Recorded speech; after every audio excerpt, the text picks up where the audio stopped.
La politique de la ville, ça peut sembler très compliqué et pourtant, c'est très concret au quotidien.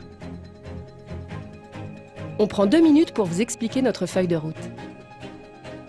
La pauvreté affecte aujourd'hui des territoires très différents en France.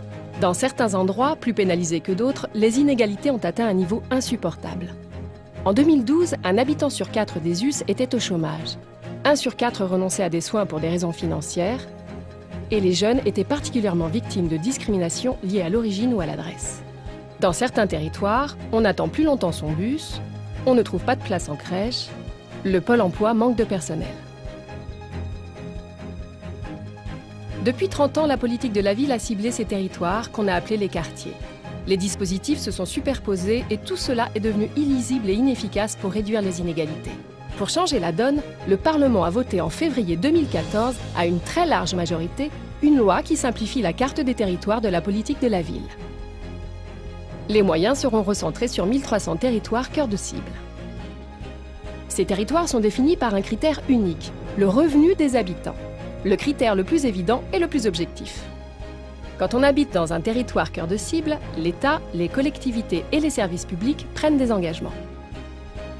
Par exemple, la région s'engage à réserver au quartier 10% des fonds européens pour le développement économique et la formation. Pôle emploi renforce le nombre de conseillers dans ses agences et réserve 15 000 emplois d'avenir pour les jeunes. C'est aussi dans ces territoires que l'État créera les écoles de l'entrepreneuriat et que l'Éducation nationale cible pour les enfants 40% des ouvertures de classes en faveur de la scolarisation à 2 ans. Parmi ces territoires, 200 connaissent des difficultés supplémentaires liées à des habitats très dégradés.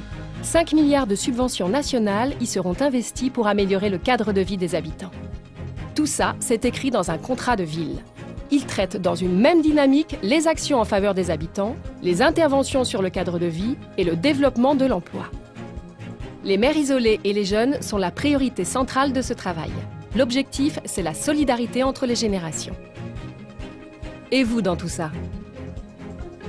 La réforme prévoit la mise en place de conseils citoyens composés d'autant d'hommes que de femmes.